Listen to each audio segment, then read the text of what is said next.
thinking about doing a video where you take a thrift store painting and add a monster into it. But then I got sad distracted by these. Do y'all remember Precious Moments? Since a recent poll on Patreon let me know y'all want to see a kitbash video next, and since I like the idea of making these into space figures, I decided to let's go on and make them into space figures. But at last, an internet search showed me someone had already done something similar with aliens. That almost made me want to do something totally different from Precious Moments, but I really like the idea of making them into space figures. Come on. So we swung by Dollar Tree to see if we could find some inspiring materials. Yeah.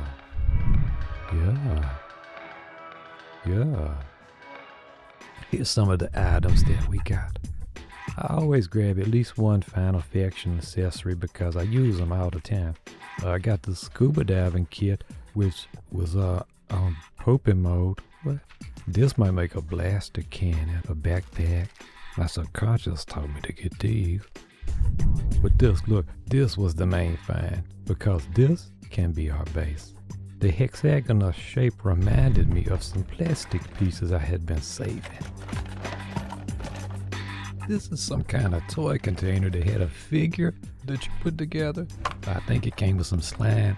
Anyway, but this right here, y'all, this I'm about to show you. These are the moments that helped me get through a kitbash. Look at this. When some things just lands up. Yeah. I'm focusing on the staging and posing of our figures because it's important for the final presentation. We want a strong silhouette, and for each character to kind of stand out a little. So a multi-tier platform is ideal for this. It's important to figure out your broad strokes first, okay, and then work on the details. I don't really have a theme yet, other than maybe space or post-apocalyptic, but I know for sure I want to use this tube and to make some industrial railing. But what about our figures? The time-consuming part of a kitbash for me is always decision-making. It's just part after parts and too many choices, but for me I have to find one key feature to get excited about. And it's a matter of just trying this. Does it match? No. It's real easy to get frustrated right here, but eventually, you're going to get a breakthrough. Like I did right here. See this counter line? This right here, toy bob container, plastic container. Look at that. See how it lines up right there? Kind of like a visor. Yeah. And so that was my breakthrough, was finding a toy capsule here. Check this out. If we're going post-apocalyptic, glass is a liability and a no-go.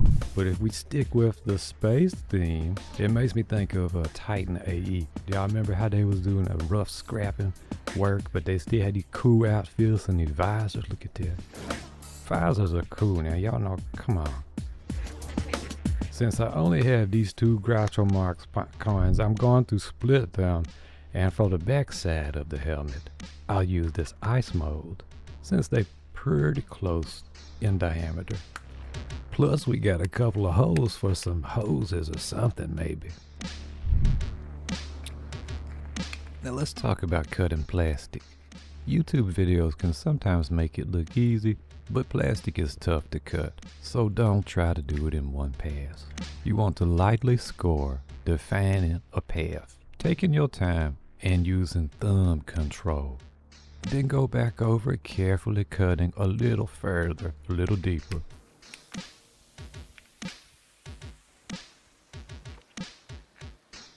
That's close enough, huh? Yeah? So that's 2 down, but those were the easy ones. I'm going into this build with the intention of not removing any part of the ceramic figures. This is called a constraint, and I'll talk more about them in a bit. Basically, she got her hair did and we ain't fixing to mess it up. So I'm gonna let it protrude through the helmet. Grace, man, that's unrealistic. Opinions are kind of like Dollar Generals. Everybody's got 2 or 3. I traced the backside of the hair profile into the plastic ice mold, but look, that's ain't fitting together. Look at this. Now I could just edit this out of the video, but I want to show you a trick. It's an old technique called use pieces of tape to define the new profile on top of the old profile and then trace the new profile carefully onto a blank piece of plastic. Old technique, but still very useful.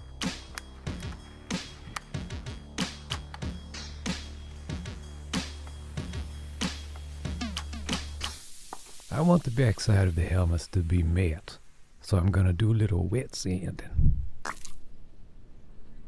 The water here helps to minimize the chance of particles floating around and breathing them. Alright, now looking at this, we've got a lot left to do, but for me, y'all, this is like a save point or like a mile marker. One of the hard parts is done. Little victories help to propel you forward in a build. Earlier I mentioned constraints. My main constraint for this build was I decided to not cut or remove any part of the ceramic figures. I'm basically just trusting they will come up with something for them to hold.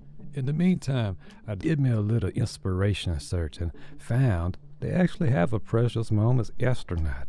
I think it might have been a limited edition or something, but look at how bulky / billowy this is. So let's take that as inspiration and start sculpting around with some epoxy sculpt. I use this all the time. It's a 2-part epoxy clay with around an 1.5 to 2 hour work time. I like it because it adheres to stuff, it sticks there, and then after you let it sit, it gets a little more easy to sculpt in details. I really like the boot details on these other 2 figures, so I was going to go ahead and sculpt the third one to match them.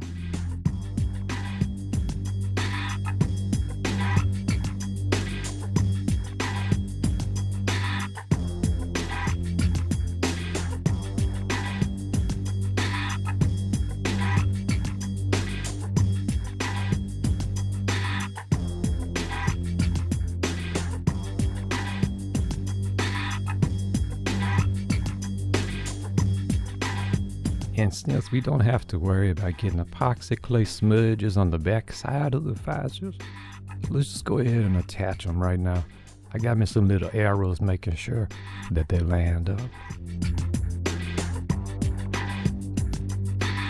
Alright, making a little more progress. Now what about our backpacks?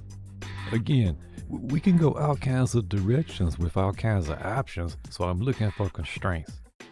Our one figure here has a hoodie thing, and I don't want to try and fit a plastic backpack again to the back of this. It's probably not going to look clean. So I'm just going to sculpt a backpack over and around the hoodie. I'm going to do the same thing for the others, making this my constraint or my common denominator between the 3 figures. While I'm sculpting, I like to keep knobby in mind. I want knobby little knee pads, bumpies, soft edge features. With epoxy sculpt, I like to add just a few details and let it sit for a while. That way we don't mush or mess up the sculpting. And what a great time to take a break, because you'll never guess what happened outside. Yeah. It basically has snowed up in here. Sometimes you have to take a break from kitbashing to just be out in the snow.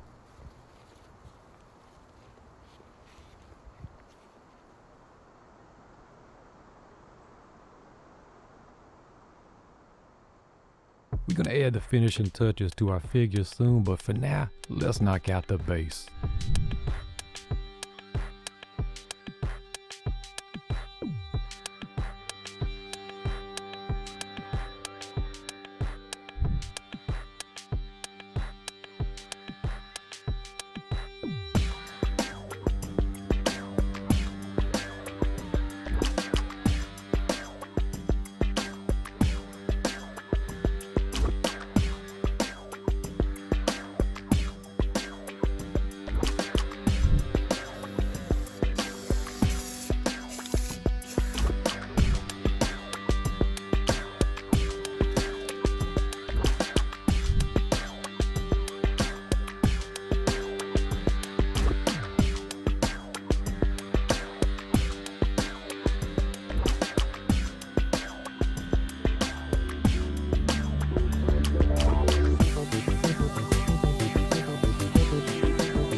weathering the base, I came up with an idea for what our figures could be holding.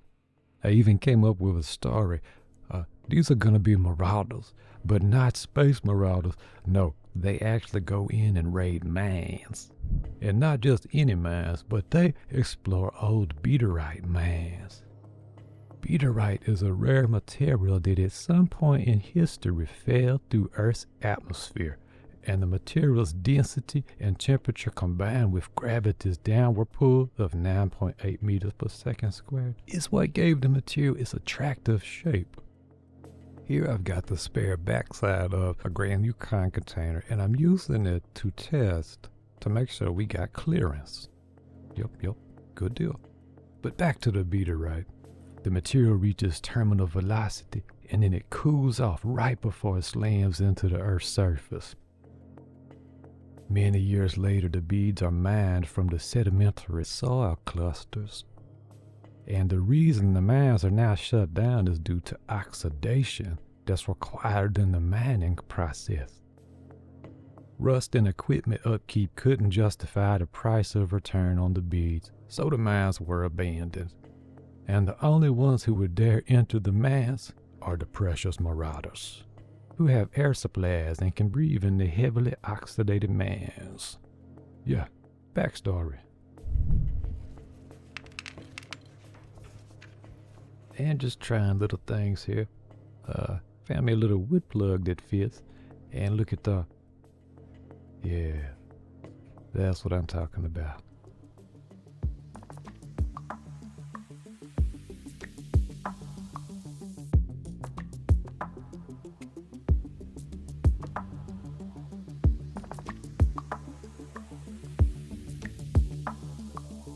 Our little marauder lady over here ain't got any beaterite.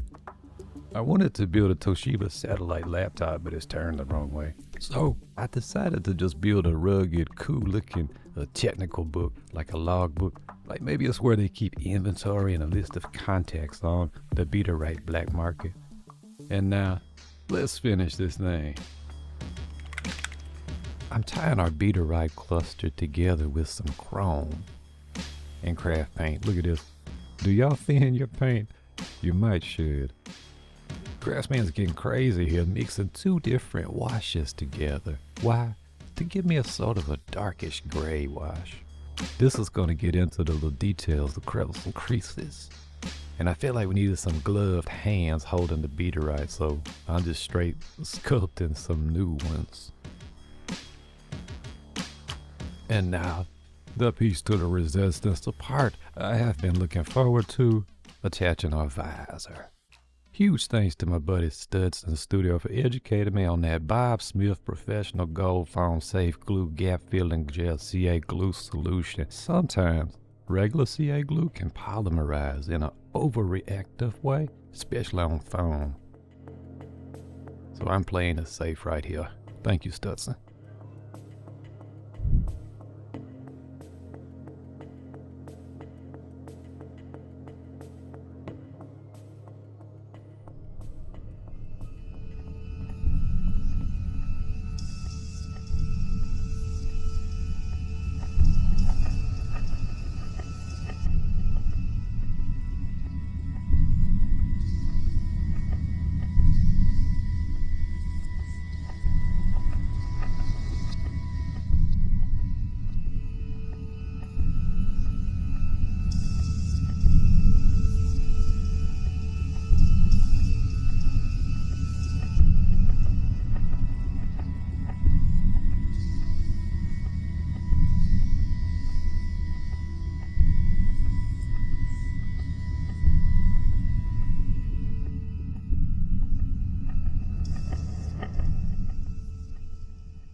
Let me know what y'all think about this. Was there something I should have added or not added? With a kitbash, you can go in so many directions. Like this might would have been cool, huh? Look. My subconscious told me to get these. If you find this type of content valuable or enjoyable, please consider supporting us on Patreon, Ko-fi, or PayPal. Links are in the description. I want to send a big congratulations to my friend Boyli Hobby Time for surpassing 1 million subscribers. Way to go, buddy. Thank you to everyone who has hung with us.